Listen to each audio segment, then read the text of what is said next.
Oi, gente linda, tudo bem? Tudo joinha com vocês? Tomara que sim, né, gente? Vamos lá para a nossa aula de geografia, tá? Página 225.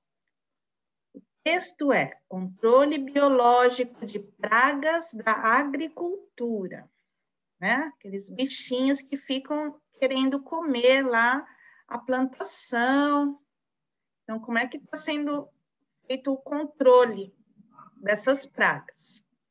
Para o agricultor urbano e rural, manter a saúde de seu plantio é uma tarefa árdua, uma tarefa bem difícil, né? O controle de pragas e doenças na agricultura é um trabalho de acompanhamento diário. Isso pode ser feito através de diversos processos, levando em conta o equilíbrio do ecossistema. Apresentamos aqui um dos métodos desenvolvidos pela Embrapa, que é a Empresa Brasileira de Pesquisa Agropecuária. O objetivo básico é controlar as pragas agrícolas e os insetos transmissores de doenças a partir do uso de seus inimigos naturais, que podem ser outros insetos benéficos, podem ser predadores, parasitas e micro-organismos como fungos, vírus e bactérias. Observe a foto a seguir.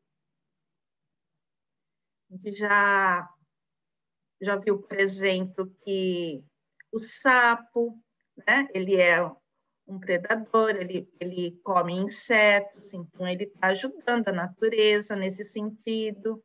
Aqui a gente vai perceber a ajuda da joaninha. Olha só que interessante. As joaninhas são predadoras naturais de pulgões e outros insetos que infestam a plantação. Trata-se de um método de controle racional e sadio que tem por objetivo utilizar esses inimigos naturais que não deixam resíduos nos alimentos e são inofensivos ao meio ambiente e à saúde da população. Dessa forma, a pesquisa agropecuária espera contribuir para reduzir os pesticidas químicos empregados no manejo dos recursos naturais e, portanto, também contribui para a sustentabilidade. E o que é sustentabilidade? É um conceito que relaciona aspectos econômicos, sociais, culturais e ambientais, buscando suprir as necessidades do presente sem afetar as gerações futuras, sem afetar a qualidade ou propriedade do que é necessário à conservação da vida, né? Então, vocês estão vendo que interessante? Até a Pro achou aqui, ó, o desenho de uma joaninha dourada, uma joaninha amarela, além dessa joaninha que já estava aí no caderno. Então, olha que interessante, ela come esses pulgões, eles gostam muito de ficar na plantação, né? E eles destroem uma plantação inteira, gente. E a joaninha, ela é uma predadora natural. Ela gosta de comer esses pulgões, ela ajuda, né, os agricultores, ela não deixa nenhum resíduo aqui na planta, né? Que vai depois prejudicar a planta, que vai passar para o alimento que nós vamos consumir. Agora, para matar esses pulgões, o que eles têm feito? Eles têm colocado muitos agrotóxicos, né? Inseticidas, pesticidas. Aqui é pesticidas que eles colocam. Nós, em casa, né, para matar insetos, a gente usa inseticida. Aqui, para matar essas pestes, eles usam pesticidas. E tudo isso é produto químico, né, gente? Só que quando eles estão colocando isso na plantação, de alguma forma, isso passa para o alimento que está sendo gerado ali, né, naquela planta. E se passa para o alimento, é claro que o consumidor final, que somos nós, de alguma forma também, esse veneno todo está passando para o alimento que nós estamos consumindo. Então, eles estão pensando, né, em técnicas naturais, pegar predadores naturais para acabar com essas pestes, né? É bem interessante. Qual a importância do impacto desse método de controle de pragas para o ambiente e para as pessoas? É o que a gente acabou de falar, né? Tanto para o ambiente como para as pessoas, já pensou a diminuição desse processo que eles usam de ficar colocando agrotóxicos, pesticidas, tudo isso tem química, né? Tudo produto químico, faz mal tanto para a planta, porque de alguma forma vai passar para o fruto, né? Para o alimento que essa planta vai gerar para a gente, mas também faz mal para o ambiente, para o ar, né? Polui, isso é poluente, né? Produção de texto. E se contaminar, a água dos rios pode ser contaminada pelo uso excessivo de fertilizantes e agrotóxicos. Tá vendo? Isso daí vai até para as águas dos rios, né? Porque vai sendo carregada assim pelo solo, pelo vento, pelas águas, tudo vai sendo carregado e vai chegar lá nas águas dos rios. Leia as legendas a seguir e escolha duas para a próxima etapa. Pinte-as para identificá-las. Então, vocês vão escolher duas dessas legendinhas aqui, vão pintar as duas que vocês escolherem. Temos aqui, aplicação de fertilizantes e agrotóxicos numa plantação. As crianças tomam banho e brincam nas águas do rio. Olha se esse rio está recebendo, né, resíduos aí de agrotóxicos, de fertilizantes. As crianças estão se contaminando através da pele, né? Alguns peixes do rio aparecem mortos. Por que será, né? A água da chuva carrega substâncias nocivas para o rio, as substâncias que fazem mal para o rio. Os alimentos são consumidos pelas crianças. Esses alimentos que lá na plantação deles, a plantação recebeu fertilizante, agrotóxico, né? Então, tudo isso foi passado para o alimento. E, ó, os alimentos são consumidos pelas crianças. As crianças adoecem, as crianças ficam doentes. Então, vocês vão escolher dois, como se fossem dois temas aí, né? Para quê? Vão pintar. Para quê? Porque vocês vão criar uma história em quadrinhos, tá? Usando duas legendas, a escrita de duas legendas aqui, e é claro, em cima dessa escrita, vocês vão imaginar uma história em quadrinhos. Aqui no primeiro quadrinho, vocês vão, claro, colocar o nome da história de vocês e vão colocar uma introdução. Vocês vão começar a história, tá? E aí, nos outros, vocês vão fazendo em quadrinhos, né? Um estilo gibi. É claro que vai poder ter desenho, vai poder ter balãozinho de fala, tá? Vocês vão pensar aí numa história. Vai ser um pouquinho demorado, claro, né? Quem quiser pode até deixar essa atividade por último, vai vendo o restante da matéria. No final, volta e faz essa historinha, porque ela vai ser um pouquinho mais demorada, tá? Tem que ter desenho, pintura, escrita, tá joia?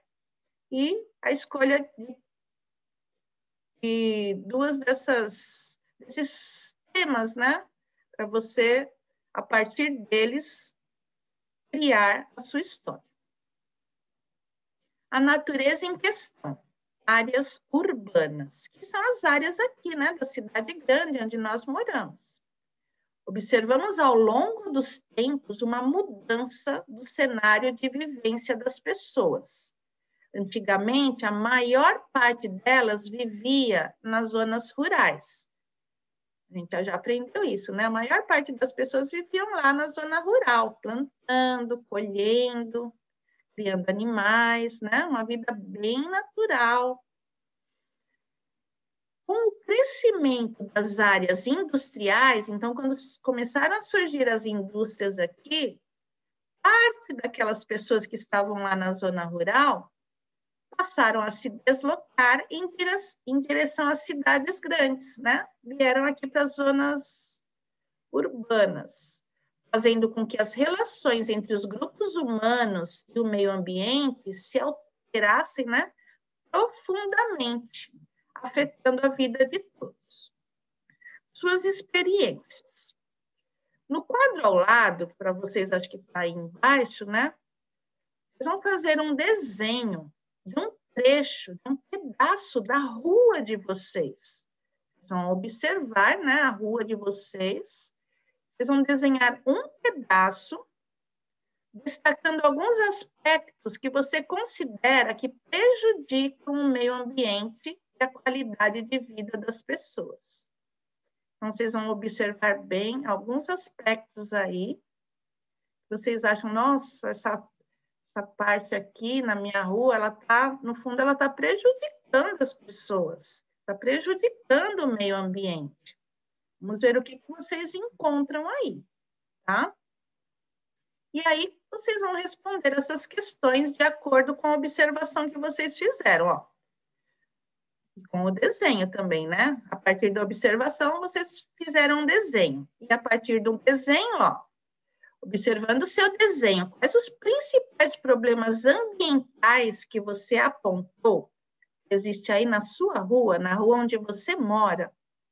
E de que maneira os problemas que você apontou poderiam ser evitados? O ser humano poderia ter evitado esses problemas, né? Que acabou gerando, o ser humano é que acaba gerando, né, esses problemas ambientais. É sempre com a mãozinha do homem que a natureza, de alguma forma, vai se desequilibrando, né? Então, aí vocês, é uma atividade pessoal, né, particular, de acordo com a rua de cada um, onde cada um mora, tá bom? Problemas ambientais nas zonas urbanas. As cidades são construções humanas, e nelas, além de substituirmos grande parte dos aspectos naturais, praticamos ações que vão nos prejudicando ao longo do tempo. Então, nada acontece do dia para a noite, né? Então, um espaço que era super natural, com muita vegetação, os rios, né? Lembra quando os portugueses chegaram aqui, como que era o Brasil, né? Muitas árvores, muita vegetação, muitos animais, todos livres na natureza, as águas dos rios, nenhuma poluição, zero de poluição, né? E aí, com a ação do ser humano, tudo isso começou a degringolar, né? Construímos moradias e pontos de comércio. É claro que quanto mais pessoas, mais habitantes numa região, é claro que tem que haver algumas mudanças, né, gente? Tem que se construir moradias, as pessoas precisam morar em algum lugar, as pessoas precisam consumir alguns produtos. Então, isso daí tudo faz parte do progresso também, né? Só que tem que ser, ou teria que ter sido de uma forma mais consciente, né? Preservando também um pouco da natureza, né? Não destruindo tudo. Construímos moradias e pontos de comércio, imensas massas de concreto são utilizadas nos edifícios. Asfaltamos as ruas e avenidas, recobrindo solos, utilizando materiais que, além de aquecerem o ar mais rapidamente, impedem a absorção das águas da chuva, né? Como são as nossas ruas, as calçadas, né? Essas massas que foram utilizadas, né? Esse cimento todo, Não dá para penetrar água, não é como se fosse uma terra, né? O solo, assim, de terra, aí a água penetra, as águas da chuva. Não, tudo começou a virar uma cidade de cimento, né? Instalamos indústrias que soltam, através de suas chaminés, detritos químicos e demais poluentes que poluem o ar e as águas. Há uma grande quantidade de meios de transportes, ônibus, caminhões, automóveis, circulando pela cidade, e com os gases de seus escapamentos prejudicam a qualidade do ar.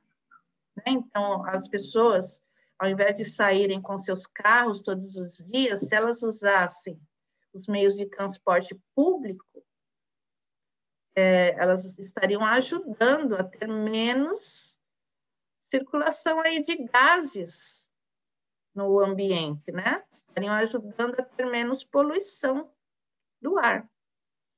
As pessoas consomem cada vez mais produtos, tanto alimentícios quanto industrializados, que são descartados de forma inadequada no meio ambiente, né? A gente gera muito lixo em um único dia. Começa em um dia vendo como é que está o cesto de lixo e termina em um dia vendo quanto lixo a gente produz por dia, né? E aí esse lixo tem que ser colocado em algum lugar. Então, também está bem difícil a situação aí dos aterros, né? O consumo de água se intensifica, tanto o consumo da população quanto o consumo da indústria, né? A indústria também usa bastante água. Como você pode notar, esses e tantos outros problemas ambientais são comuns em todo o mundo. No mundo inteiro, gente, não é só no nosso país, não. Vamos destacar alguns outros. A poluição atmosférica, né? A poluição do ar. A área urbana, como você pode perceber, devido às transformações feitas pelas pessoas, compromete o ar que respiramos, mudando mecanismos naturais, como a temperatura e a circulação dos ventos.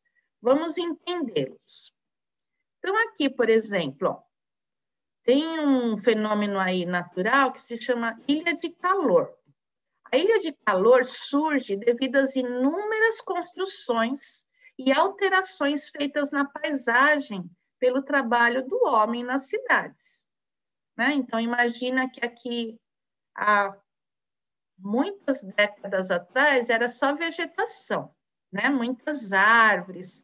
Aí, com a necessidade do ser humano de moradia, por exemplo, então foram cortando árvores de um terreno, de uma região, e foram fazendo as construções.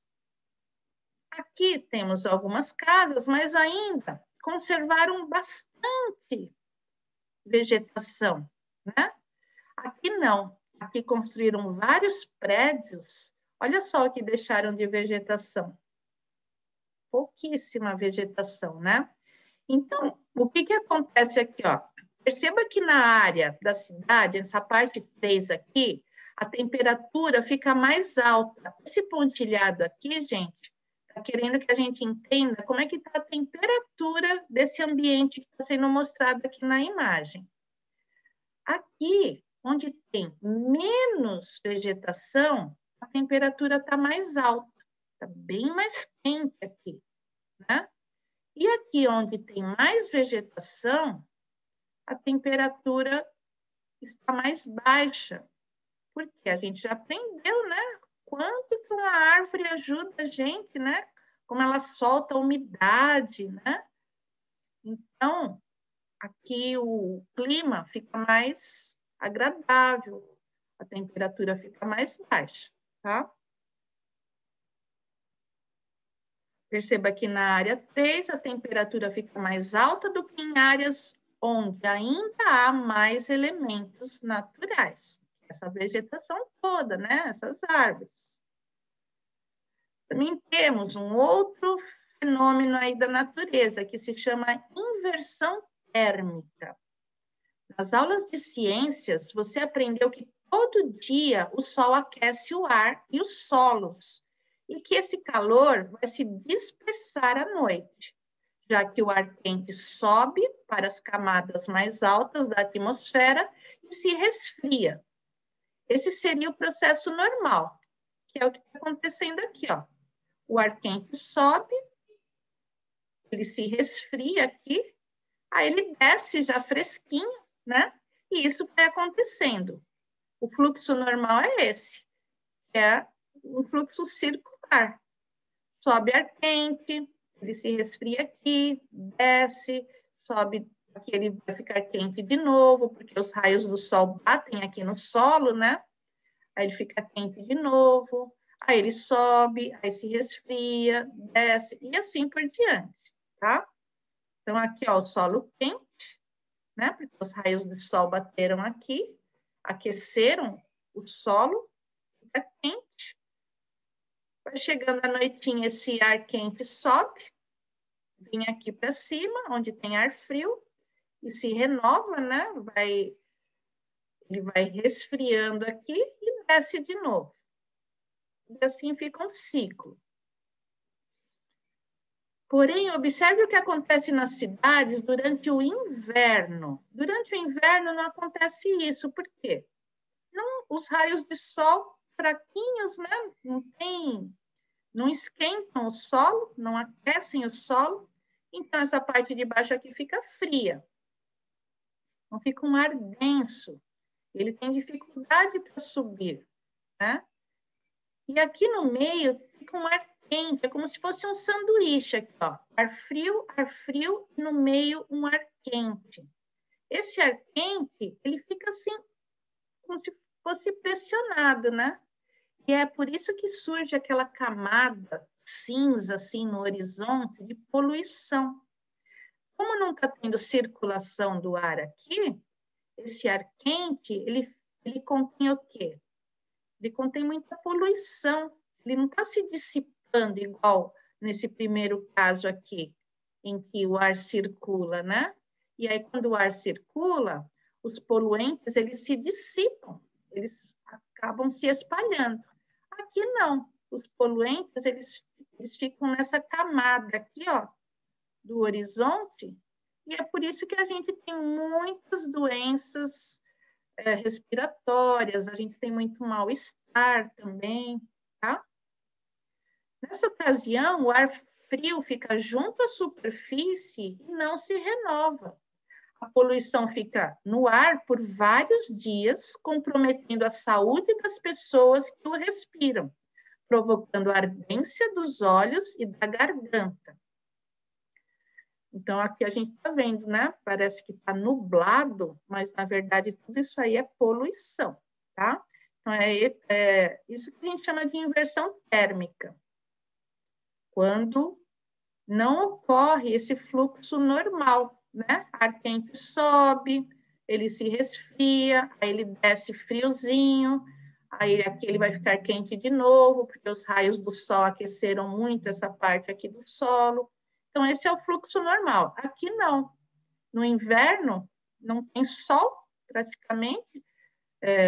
O sol existe, claro, mas os raios são muito fraquinhos, não aquecem o solo. Né? Aqui continua frio. O frio ele é bem denso, para subir é difícil, né? E aí, essa camada quente aqui não deixa ele passar ali para cima, para circular o ar. E é onde acontece essa situação que a gente está vendo aqui, tá? Aqui é uma imagem da cidade de São Paulo. Você pode ver quando esse fenômeno acontece, porque percebe lá no horizonte, né, na linha do horizonte, aqui, ó, uma larga faixa nebulosa e escura, tá? Isso, na verdade, é poluição. A Pro trouxe aqui um vídeo rapidinho para vocês entenderem um pouquinho melhor o que é essa inversão térmica, tá? Então, vou colocar aqui para vocês e a Pro já volta.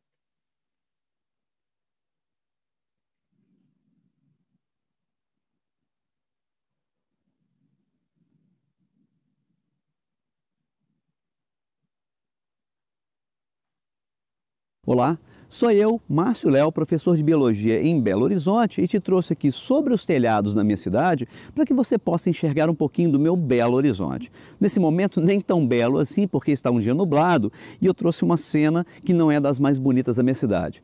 Estou te mostrando ao fundo a região da área urbana chamada de cidade industrial. Mas por que eu quero essa região hoje e não te mostrar a paisagem mais bonita da minha cidade? Porque o vídeo de hoje vai falar sobre a inversão térmica, um processo natural, mas que nos centros urbanos pode resultar num problema de saúde. Qual é esse processo e qual é esse problema? Acompanhe então a explicação na sequência. A inversão térmica, ela é um processo que está associado à corrente de massa ou das massas de ar que circulam pelo planeta. Como assim? Normalmente, na superfície do planeta existe uma tendência dessas massas de ar se aquecerem. Ficando elas menos densas, elas normalmente sobem, correto? Lá nas camadas mais altas da atmosfera, essas massas se resfriam, tornam-se mais densas e descem. Isso é um processo natural. Sobe porque está menos densa, se resfria e desce porque está mais densa, se aquece, sobe, se resfria, desce, num processo chamado de corrente de convecção. Muito bem. No centro urbano, esse processo, quando acontece naturalmente, tende inclusive a dispersar os poluentes que você pode perceber uma camada fina ao fundo. Num dia como hoje, ou nos períodos mais frios do ano, pode surgir um efeito chamado de inversão térmica. O que é a inversão térmica? No caso da inversão térmica, as massas demoram mais tempo a se aquecer e aí há uma distribuição desigual dessas massas de ar. Demorando mais tempo a se aquecer, ela tende a demorar mais tempo também, obviamente, a subir. No centro urbano, essa demora pode provocar um acúmulo dos poluentes que seriam dispersos, criando uma camada de poluente que nós podemos ver hoje bem fina ao fundo. Num dia mais frio, essa camada se torna extremamente densa. E daí que isso pode resultar em problemas de saúde para a população, sobretudo problemas respiratórios. Muitas pessoas adoecem, os problemas respiratórios aumentam muito nos períodos mais frios do ano, entre outras coisas, pelos poluentes, sem contar na capacidade de dispersão de vírus e bactérias em ambientes fechados nessa época do ano, nessa época mais fria. Eu quero agora que você entenda um problema ambiental, a chamada então inversão térmica. Então lembre-se, nos dias mais frios do ano, existe uma maior dificuldade das massas frias se esquentarem e subirem. Então elas ficam mais tempo na superfície do planeta. Nas áreas urbanas, acumulando sujeira, acumulando partículas, acumulando poluentes, essas massas acabam se tornando um problema de saúde pública. Nessa época, então, é possível presenciar um fenômeno natural da inversão térmica. É como se o ar, colorido pela poluição, pode ser visto exatamente nesse momento. Então você consegue enxergar a camada mais densa de ar, toda colorida pela poluição, então ela fica acinzentada. E aí as pessoas que estão vivendo nessa camada, sobretudo aí inalando essa poluição, desenvolvem problemas de saúde, certo? Uma dica importante, matadora para o Enem, porque coloca o conhecimento na prática. Enxergar o conhecimento fora da nossa caixinha, fora do nosso ambiente fechado, é o meu objetivo. Se você gostou desse vídeo, então, dê uma curtida.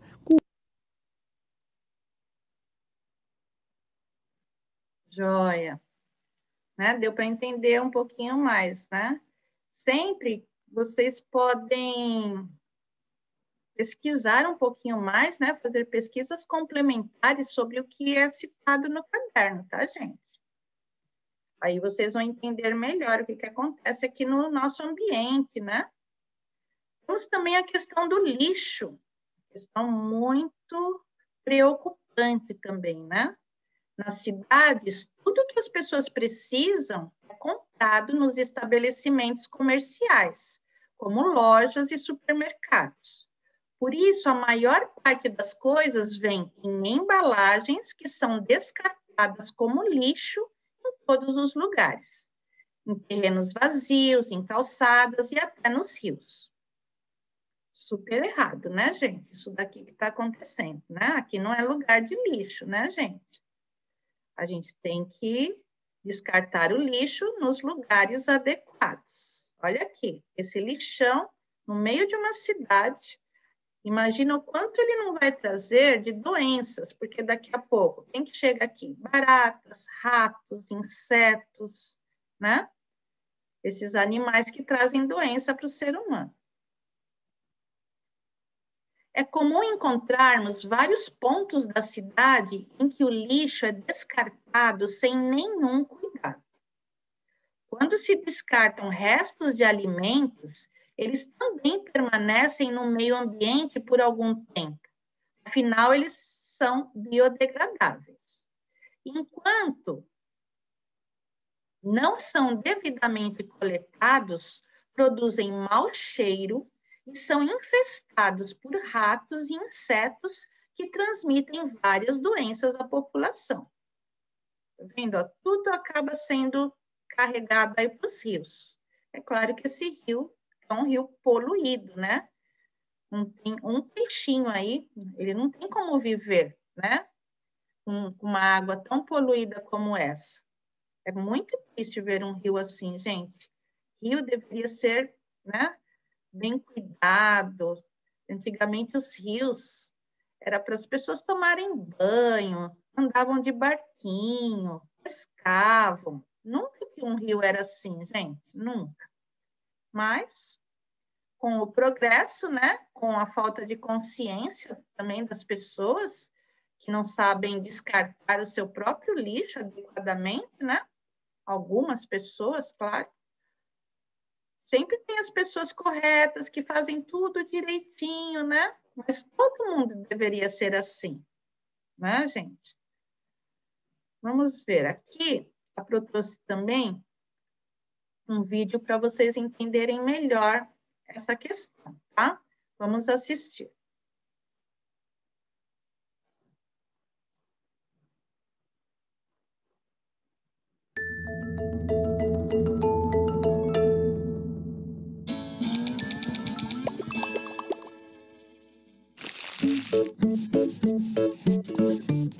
Todo mundo sabe que lugar de lixo é no lixo.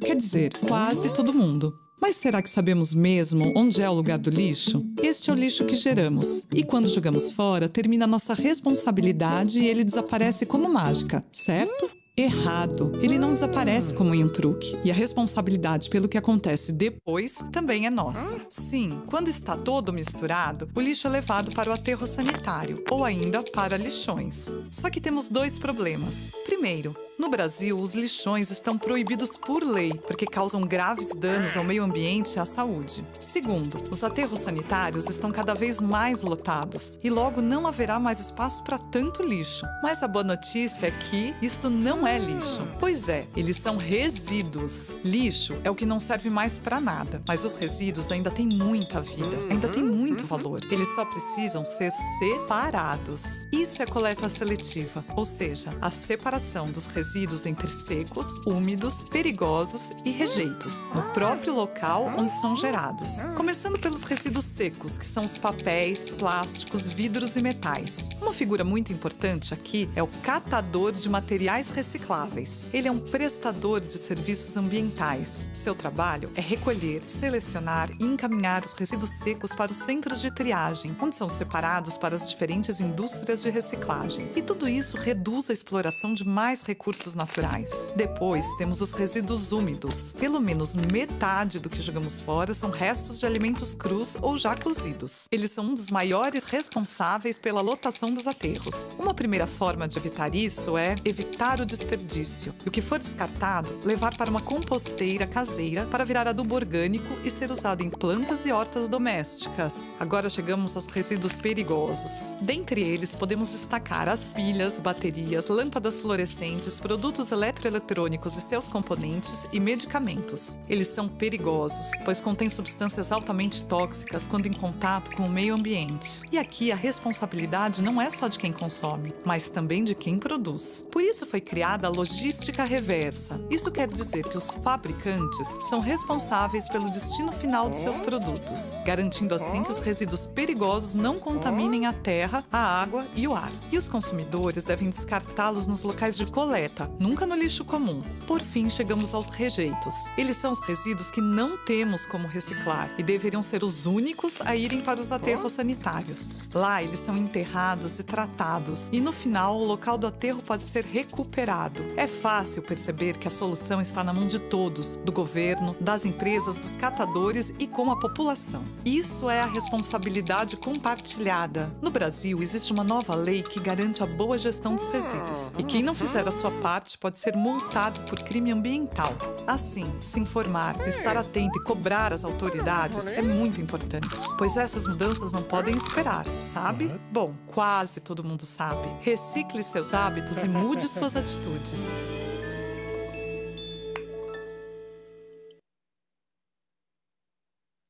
Legal, né, gente? Legal, e incentiva a gente cada vez mais a fazer a coleta seletiva na nossa casa mesmo, né? A gente pode separar, né, os recipientes, né? Tudo que a gente usou, papel, plástico, vidro, a gente pode separar, colocar num lixinho para ser reciclado. E toda semana passa o caminhão da reciclagem, né? Então, a gente tem que colaborar, tá bom? Aqui o assoreamento de rios e mananciais. A gente já viu um pouquinho sobre assoreamento. Como vimos, a cidade concentra muitas pessoas e muitas atividades. Por isso, necessita cada vez mais de um recurso natural que é fundamental, a água. Observe a distribuição das águas pelo planeta Terra e a quantidade disponível para nosso uso. Então, aqui, gente, é muito preocupante. Olha aqui o nosso planeta, né? Tem bastante água, só que não é porque tem bastante água que toda essa água é potável. Toda essa água serve para ser bebida, para ser utilizada por nós. Não. De toda a água que tem no planeta, ó, nós utilizamos a água apropriada para o nosso uso, são só 3%, gente. Olha aqui. O restante é de água salgada. Então, ó, 97% é de água salgada e só 3% de água doce, que é a que nós consumimos, né? Para a nossa sobrevivência. Então, é muito preocupante essa situação, tá? Começou uma chuvarada aqui, não sei se vocês estão ouvindo. Aqui é a distribuição da água doce. Tem água congelada, ainda dentro dessa água ainda tem uma parte de água congelada, tem depósitos subterrâneos, lagos e cursos d'água e umidade do ar. Então, ainda dentro desses 3% também não quer dizer que tudo esteja assim, para que a gente consuma, né? Não é uma totalidade, tá? Então, é bem preocupante a situação da água no nosso planeta. Certamente fica claro que a disponibilidade de água potável, que é aquela que se pode beber, é pequena e que deveríamos utilizá-la de uma maneira consciente para que ela não acabe.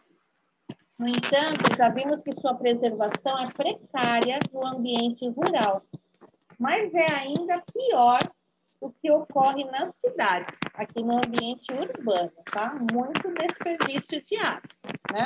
Você vê alguém lavando um carro com mangueira, isso é desperdício de água.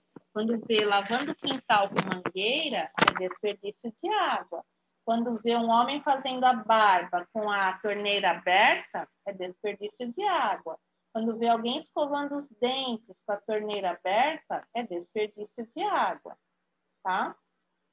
Uma coisa fundamental nas cidades é o uso de energia. E para gerar energia para todos os centros urbanos, são construídas as usinas hidrelétricas.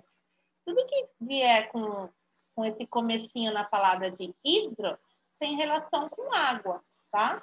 Então, a usina hidrelétrica é a usina que produz energia elétrica a partir da da movimentação das águas, né? Da força dessa movimentação das águas.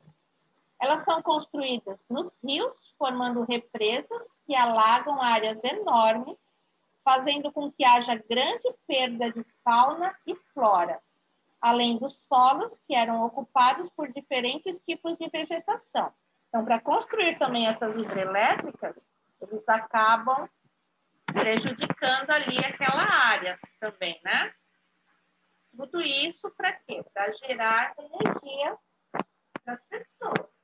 Então, aqui é uma cena da hidrelétrica de Itaipu, que fica lá no Paraná, em Foz do Iguaçu, tá? É bonito, assim, de ver, né, gente? Mas é uma coisa tão trabalhosa, né? Que acabou com alguma área aí, acabou com alguma vida vegetal, animal, e aí as pessoas ainda não economizam essa energia. Difícil. Olha aqui uma hidrelétrica funcionando, coisa mais bonita, né? Aqui, uma barragem. Olha como que é a força, né? Como que é a força das águas. Então, é por causa dessa força das águas que vai gerando energia elétrica para a gente, tá bom? Mas dentro das cidades, os problemas se agravam ainda mais. As indústrias despejam seus dejetos direto nos rios.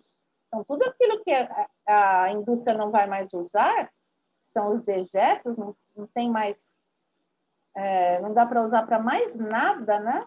Não tem mais nenhum valor ali para a indústria, elas pegam e depositam nos rios.